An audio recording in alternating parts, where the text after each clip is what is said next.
জাতিসংঘ, ইউএনএফপিএ এর সংশ্লিষ্ট সকলকে জানাই আমার আন্তরিক ধন্যবাদ। এখন আমাদের দায়িত্ব হলো এই প্রতিপাদ্যকে বাস্তব পরিকল্পনায় রূপ দেওয়া। সম্মানিত সুধীমণ্ডলী, চতুর্থ শিল্প বিপ্লবের এই যুগে বিশ্ব অর্থনীতি ও শ্রম বাজার দ্রুত পরিবর্তিত হচ্ছে।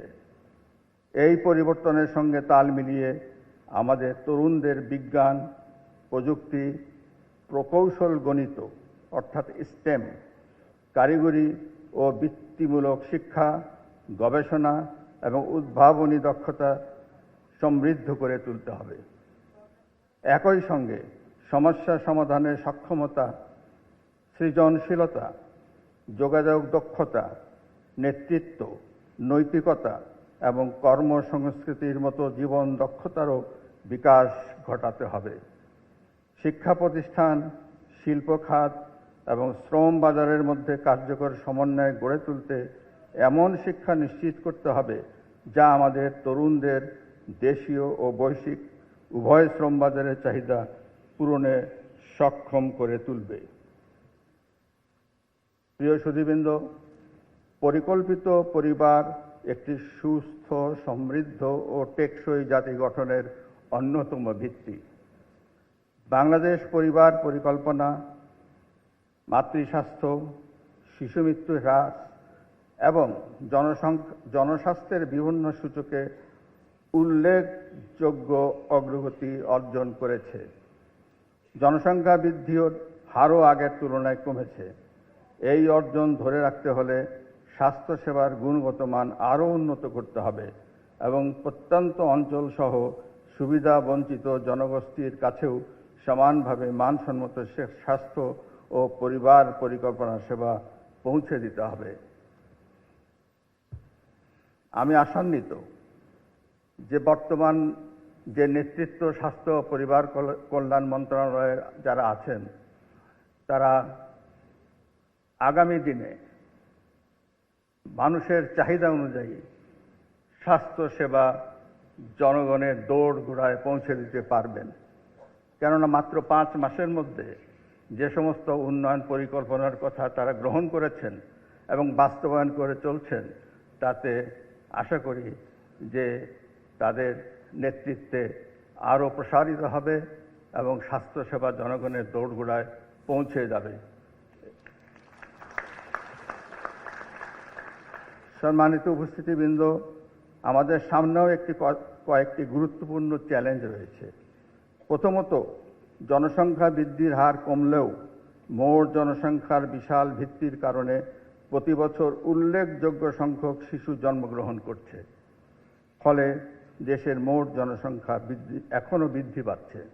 দ্বিতীয়ত, পরিবার পরিকল্পনা কার্যক্রমে অবহেলার কারণে গত প্রায় 1.5 দশক ধরে মোট প্রজনন হার, টোটাল ফার্টিলিটি রেট 2.3 স্থির রয়েছে, কিন্তু সাম্প্রতিক সময়ে এটা বাড়ছে বলে সমীক্ষায় উঠে এসেছে।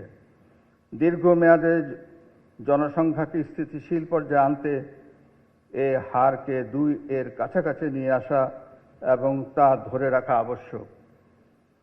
মনে রাখতে হবে এটা একটা গুরুত্বপূর্ণ ইস্যু ও জরুরি জাতীয় চ্যালেঞ্জ।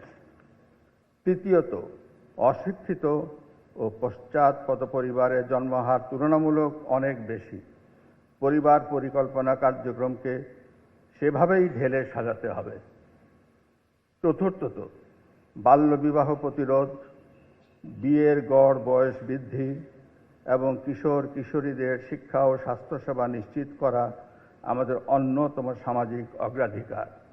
এ বিষয়ে পরিবার, সমাজ এবং রাষ্ট্রকে সমন্বিতভাবে কাজ করতে হবে।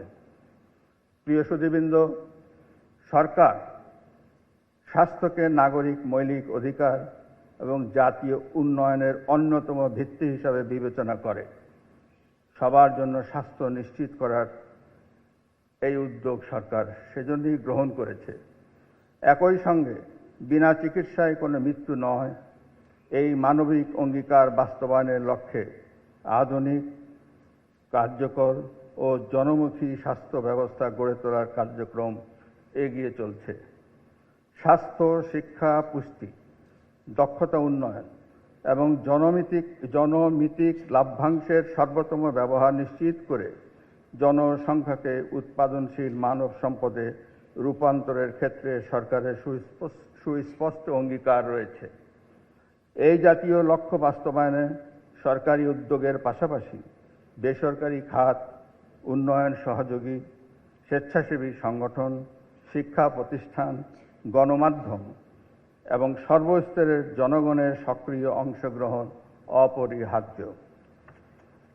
জাতীয় পর্যায়ে নির্বাচিত শ্রেষ্ঠ কর্মকর্তা, কর্মী ও প্রতিষ্ঠানের প্রতিনিধিবৃন্দ, আমি আপনাদের আন্তরিক অভিনন্দন ও শুভেচ্ছা জানাই। আপনাদের নিষ্ঠা, পেশাদারিত্ব ও আত্মনিবেদিত সেবা জাতির জন্য অনুকরণীয়। আমি বিশ্বাস করি এই স্বীকৃতি আপনাদের আরও উৎসাহিত করবে এবং অন্যদেরও করবে অনুপ্রাণিত। সম্মানিত সুধীমণ্ডলী, আমাদের সামনে চ্যালেঞ্জ যেমন রয়েছে, তেমনি রয়েছে অপার সম্ভাবনা। আমি দৃঢ়ভাবে বিশ্বাস করি আজকের সঠিক সিদ্ধান্ত, সঠিক বিনিয়োগ এবং সঠিক পরিকল্পনাই আগামী দিনের সমৃদ্ধ বাংলাদেশ বিনির্মাণের ভিত্তি রচনা করবে। পরিকল্পিত পরিবার, মানসম্মত শিক্ষা, আধুনিক স্বাস্থ্যসেবা, দক্ষতা উন্নয়ন, কর্মসংস্থান এবং সুশাসন, এই 6টি ভিত্তিকে সমান গুরুত্ব দিতে পারলেই জনসংখ্যা জাতীয় সম্পদে পরিণত হবে। আসুন বিশ্ব জনসংখ্যা দিবসে আমরা নতুন করে অঙ্গীকার করি, প্রতিটি পরিবার হবে সচেতন ও পরিকল্পিত। প্রতিটি শিশু জন্ম নেবে নিরাপদ ও মর্যাদাপূর্ণ পরিবেশে।